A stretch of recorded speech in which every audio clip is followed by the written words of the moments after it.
Hi everyone, Namaste, and welcome to the third part of this series, which contains my current perspective on how to have good discussions, to help us to maximize our own unique talents and abilities, to maximize our potential, and become the best version of ourselves. My name is jari'sTotelos. Thank you so much for being here, and thank you in advance for thinking about these topics, for discussing them with us, and helping us to improve them, to expand our combined knowledge. In this video, I'm going to talk about judgment of other people and ourselves, idolization, thoughts versus feelings, and the use of possessive terms.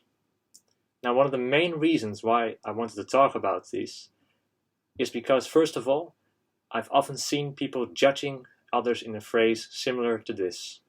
You're bad at this, you're a bad person, or you're just a conspiracy theorist, etc., etc. And that this type of judgment has almost always led to one or more people either feeling worse, being less open to new perspectives, or even kill off the entire discussion altogether. And this killing of the discussion can also happen when we label ourselves or other people as right-wing, left-wing, supporter of X, etc.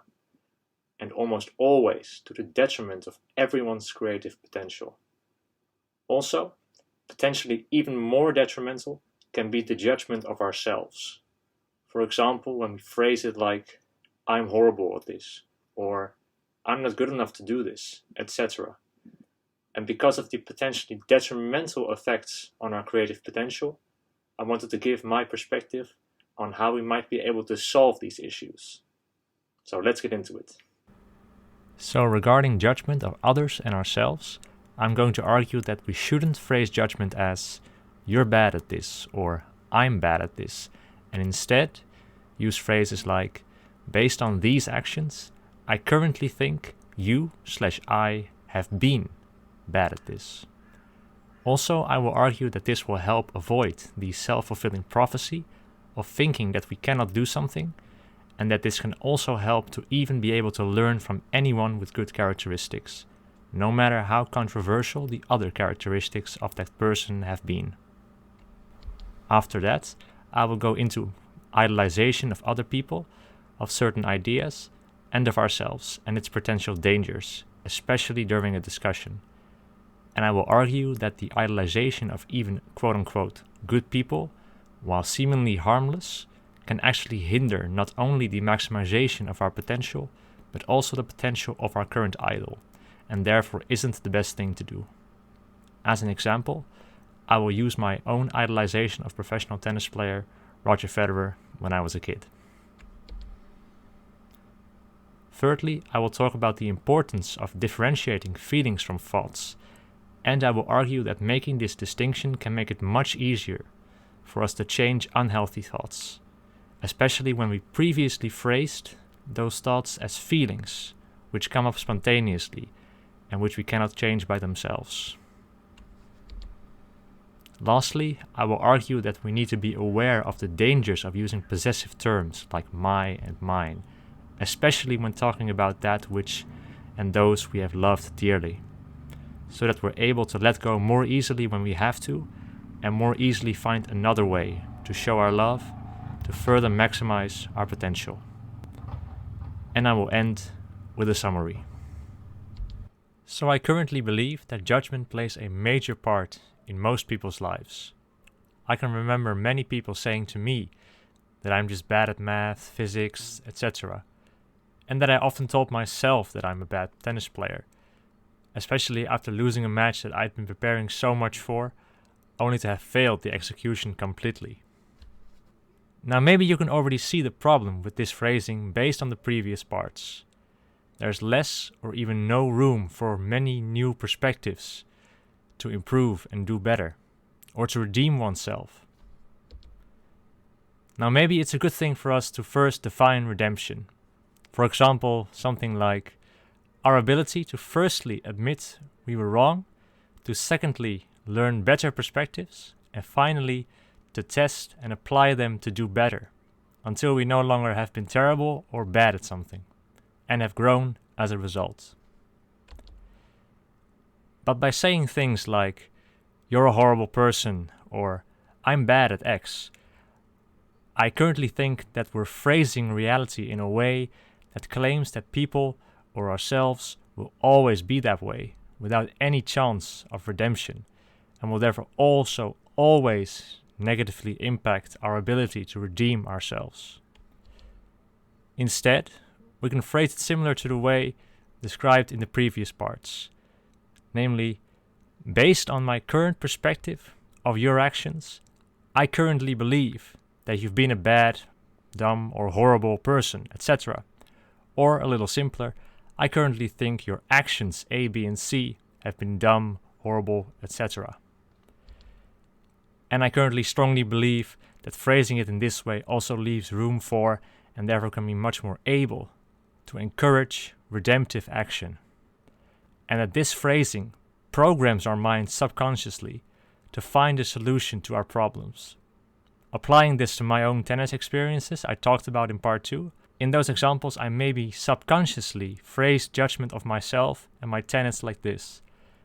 Based on my results with my previous strategy, I currently believe that I've been a bad tennis player, but that I can improve. And this helps explain why I decided to look for answers to become a better tennis player, like analyzing Nadal's matches, and eventually even succeeding in becoming better.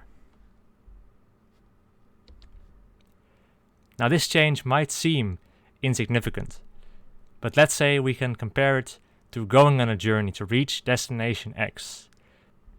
When we frame our thoughts in a way that we are not there yet, then we will consciously and subconsciously keep making steps to get there, no matter how small they are, and eventually reach our destination. But when we think we will not ever get there, then we don't make those steps, and without taking any steps, no one has ever reached their destination. And I'm all but sure I've never seen people who have always said that they couldn't do something hard actually succeed in doing it.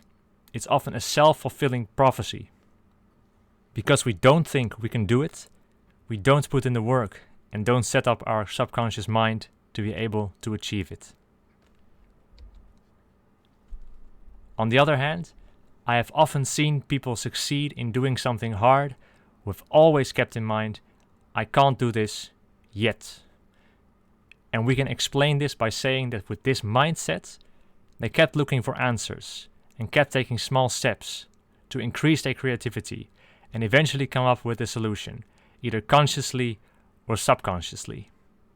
And I think that this has happened to me as well with regard to improving my tennis tactics, for example.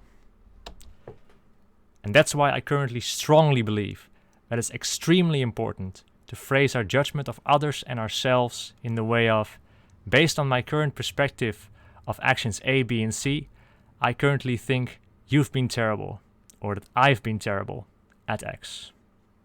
But that you and I can improve. Now I think it's good to see if we can apply this lesson to a controversial figure like Donald Trump. How should we phrase our judgment of him? Now I used to call him a bad person, but based on this lesson, right now, I will phrase judgment of him like this. Based on my current perspective on his actions, I currently think that he's been a bad or a good person, or that these actions of him were bad/good. Now this phrasing has really helped me to judge all his actions more fairly, and even to learn from some of his actions, like not drinking alcohol because of alcohol abuse struggles of a family member, while not advocating Trump's alternative in the form of Diet Cokes. As well as being able to learn from his ability to connect with and inspire people of the so-called lower class. Especially this ability is something I've tried to work on. And based primarily on this video by Nerdwriter1, I currently believe that the main reasons for this ability are the simplicity of the language he's been using and emphasizing the point of the answer by using the most important word at the end of every sentence. So I thought it would be illuminating to look at a Trump answer to a simple question. In this case, Jimmy Kimmel asking Trump whether or not it's wrong to discriminate against people based on their religion, referring to Trump's proposal to temporarily ban all Muslims from entering the United States. This 220-word, exactly 1-minute answer displays, I think, a range of the things that Trump uses all the time in his speech. The first thing to note is how simple this language is. Of the 220 words, 172, or 78%, are only one syllable, and often they come in a rhythmic series like a volley of jabs ending with one of his buzzwords. We have to get down to the problem. 39 words, or 17%, are 2 syllables long. Only 4 words have 3 syllables, 3 of which are the word tremendous, tremendous, tremendous. And just 2 words are 4 syllables long. California, which he's forced to use because it has less syllables than San Bernardino, and temporary, which he swallows. And it's temporary. I've had so many people. This breakdown fits with the study done by the Boston Globe that put all 2016 presidential candidates' announcement speeches through the Flesch-Kincaid readability test to determine their respective grade level rankings. Donald Trump's speech came out at a 4th grade reading level. Now, for reference, Ben Carson came out at 6th grade. Hillary Clinton and Jeb Bush were speaking at an 8th grade reading level. And Bernie Sanders was way up in high school, a sophomore to be exact. Now, while I'm all but sure that this simplicity can often come at the cost of accuracy, I do think that the thing we can learn is that we should always look to use the simplest language possible and avoid long and complicated sentences, while also being as accurate as possible. And therefore I currently believe that this phrasing can also really help to learn, even from someone controversial, or simply from someone who said things like this. I'm very highly educated. I know words, I have the best words.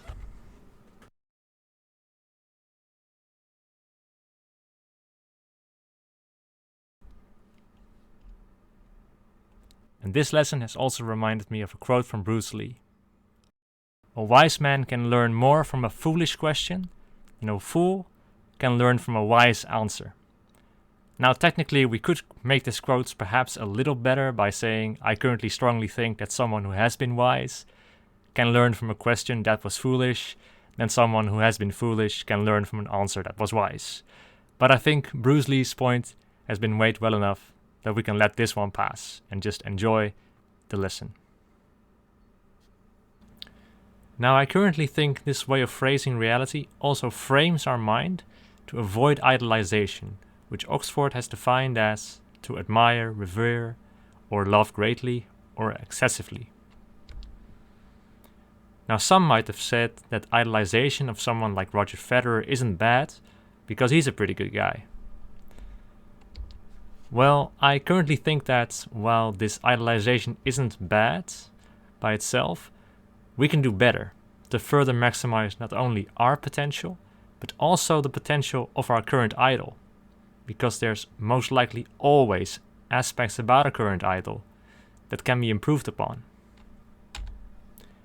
An example of a possible danger of idolization was probably my idolization of Federer when I was a kid. I thought he was the perfect player with perfect ground strokes, that he was the greatest of all time, and therefore better than anyone else. But then in 2005 and 2006, he started losing to Nadal consistently, for example in Roland Garros 2005, 06 Dubai, Monte Carlo, etc., which resulted in Nadal having a winning record. And while Nadal's high topspin forehand to Federer's backhand was considered by many, including me, to be the most important reason why he was able to beat Federer consistently, I didn't think it was a reason for Federer to change his perfect backhand. And so this was a black swan, from my perspective, that Federer was perfect, and therefore didn't have to change anything to eventually start beating Nadal consistently as well. But when that didn't happen, and didn't even come close to happening, because of that idolization, what I then did was I started to look for excuses for him losing to Nadal. Like, oh, Federer's backhand was just in bad shape, Nadal is cheating, he's taking way too much time in between points, the courts are too slow, etc., etc. without taking responsibility. But in 2017, by drastically improving and changing his backhand, Federer was only then able to beat Nadal consistently and decisively for the first time in his career.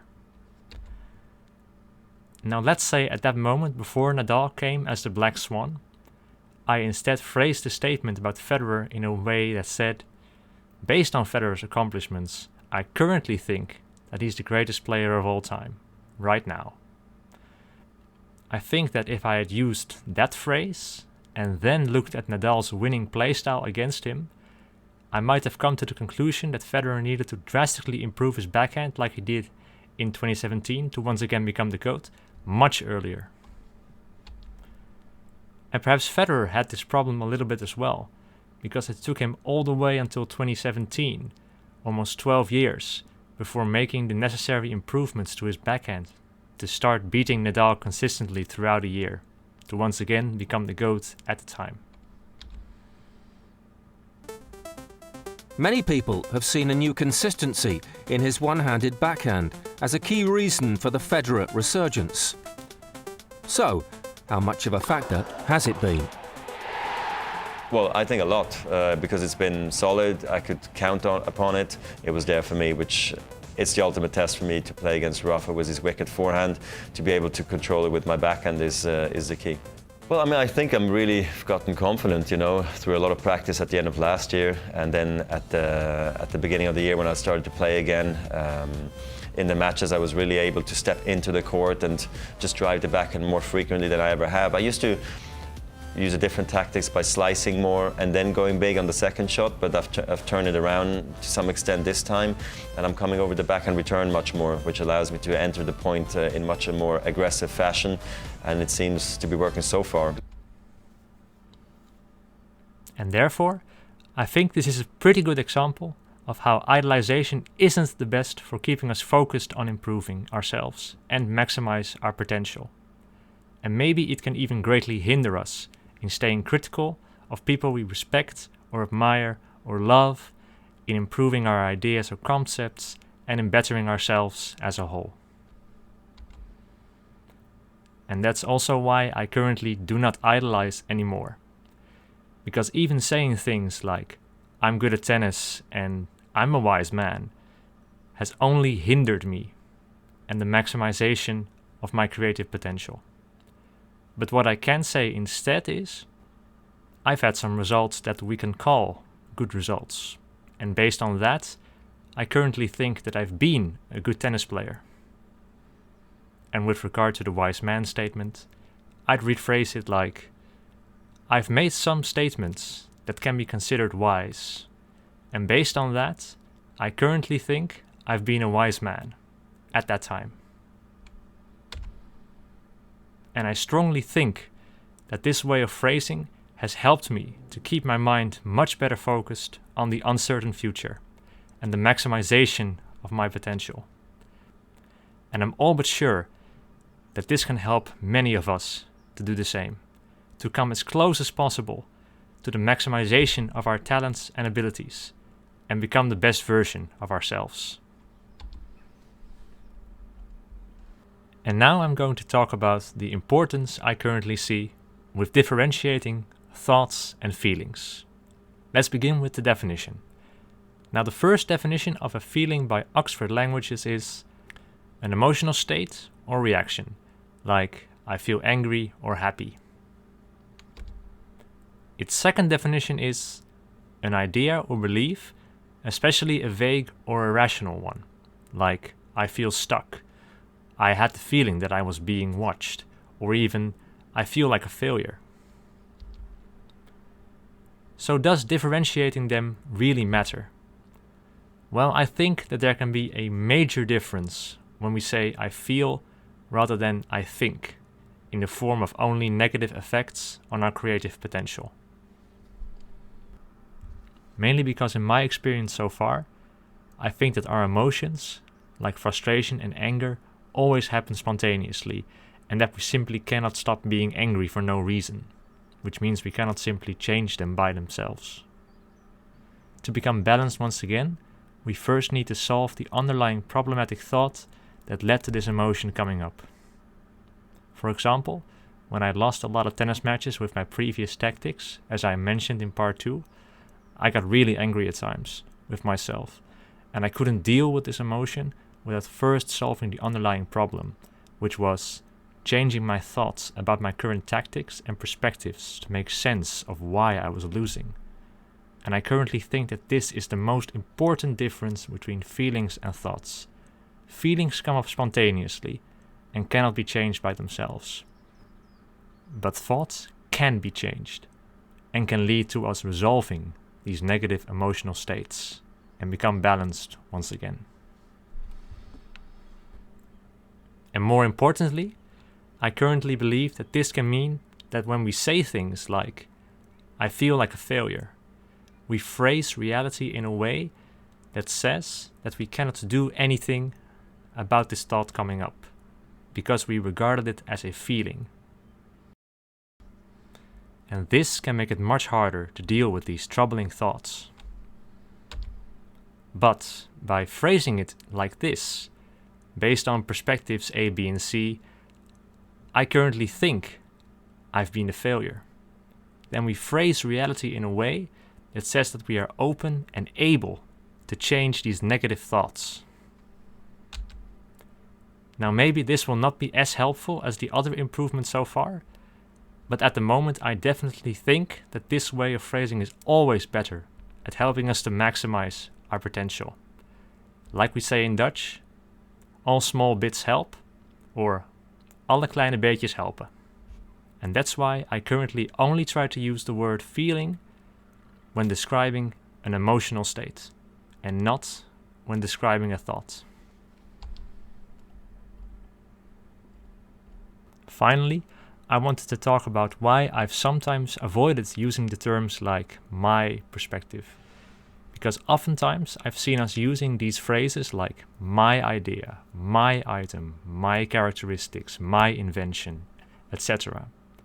But what I've found is that this phrasing can make it harder for us to let go, when it would be better to share it with others and double the happiness, and to allow them to help us to improve upon these ideas or inventions, when we're forced to let go forever, or when we want to look for and or use something better.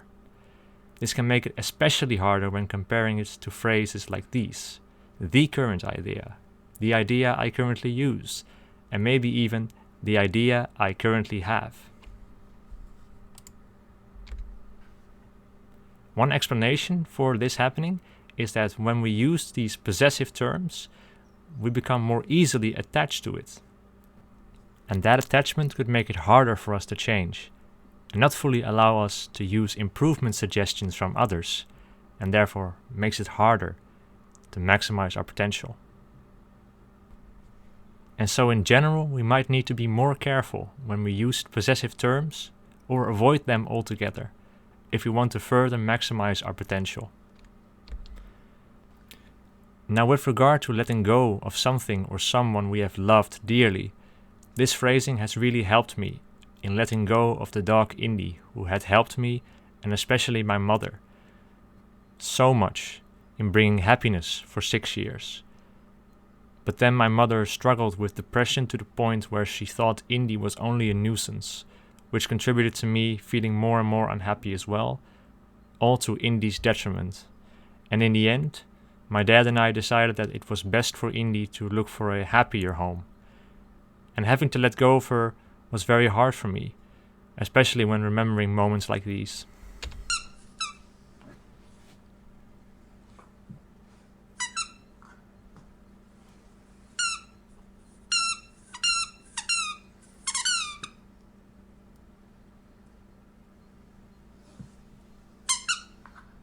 Good show.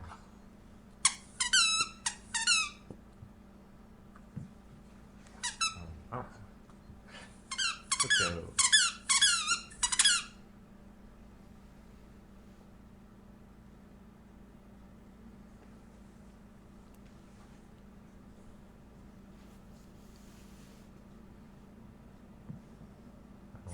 Oh.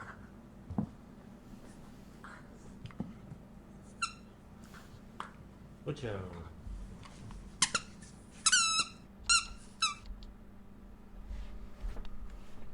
And I think by being aware of the dangers of possessive terms, I currently think we can more easily let go of that which we have loved dearly, and then move on to be able to show that love towards other things and other people in the form of new love. And I currently strongly believe this lesson was explained brilliantly by Guru Patik from Avatar: The Last Airbender. The fourth chakra is located in the heart. It deals with love and is blocked by grief.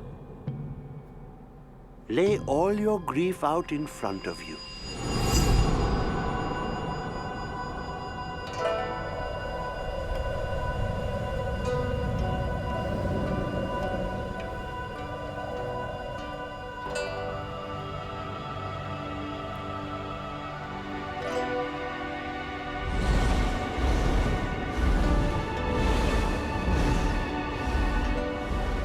You have indeed felt a great loss. But love is a form of energy, and it swirls all around us. The air nomad's love for you has not left this world. It is still inside of your heart and is reborn in the form of new love. Let the pain flow away. Very good. Can I have some onion banana juice, please?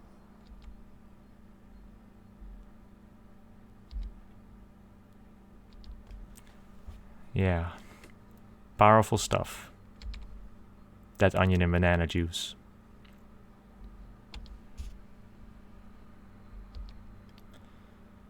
So in summary, these are the most important lessons I currently think we need to apply either implicitly or explicitly, and especially in discussions. When judging people and ourselves, it's especially important to phrase it in a way that leaves room for redemption, because of the incredible importance of learning from our mistakes, of becoming a fairer judge, and becoming more easily able to learn from anyone with good qualities, no matter how controversial that person has been in other areas. The idolization of other people, ideas, or even of ourselves isn't optimal for maximizing our creative potential. And then we can even help someone seemingly perfect at his craft, like Federer, our GOAT, to beat that black swan Nadal as soon as possible. When we're describing a thought, we should never use the term feel, and instead use words like think to phrase reality in a way that we can more easily change our thoughts, when that can help us to maximize our potential, especially with regard to saying negative thoughts like, I feel stuck. And finally, we need to be aware of the dangers of using possessive terms like my and mine, especially when talking about that and those we have loved dearly, so that we're able to let go more easily and find another way to show our love, to further maximize our potential.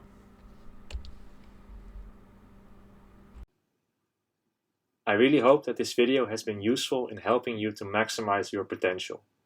And as always, I would love to hear your perspectives in the comments below, to continue to expand our combined understanding, practice our discussion skills, and continue to learn from each other. Once again, thank you so much for watching, and I hope to see you in the next video.